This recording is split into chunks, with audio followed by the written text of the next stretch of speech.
Hari ni kita nak tengok trailer Papa Zola The Movie. Korang, aku tak sabar nak tengok. Bismillahirrahmanirrahim. Aku tengok semua orang dah react, tapi kau kena sabar jap. Okay? Let's go! Papa. Oh, ingatkan Papa Zola untuk Prevent Papa. Agency. Comel juga nama dia. Protect and prevent daripada apa? Dari serangan makhluk asing. Again. Monster, come on! Extra Misi show. mereka adalah untuk kalahkan manusia.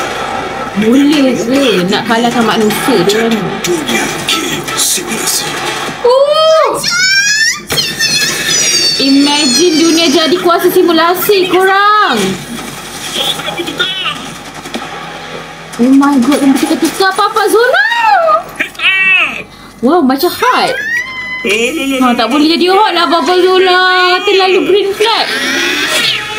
Terlalu cute. Papa Zola kena maintain. Comelan. Di dalam ni, kamu ada 3 nyawa. Kalau habis semua nyawa, macam mana? Weh, dorang turn into a game. This is so crazy, man.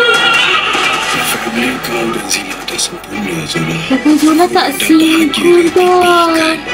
Zola, anak kau kena toleh. Taklah baik kemelayuan family person. Sayang anak. Ini semua salah aku. Prioriti kita adalah untuk hentikan mereka dari aktifkan power sphere. Wah, Papa Zola sangat ego besar.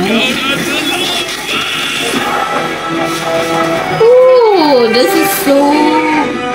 It looks so promising.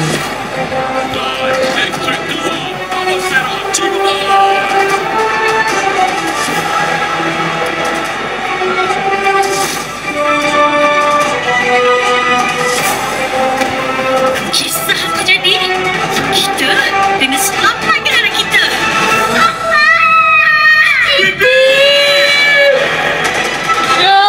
Jangan kau berani satukan bilik kebenaran. Yes, Papa Zola. Oh my god, that was so freaking good. Oh my god, that was so good. Papa masih beroperasi ke? Mestilah masih. Kalau tak, siapa nak lindungi bumi dari serangan alien? Saya ada kenal budak bertopi oren tu. Aku jadikan kita ni.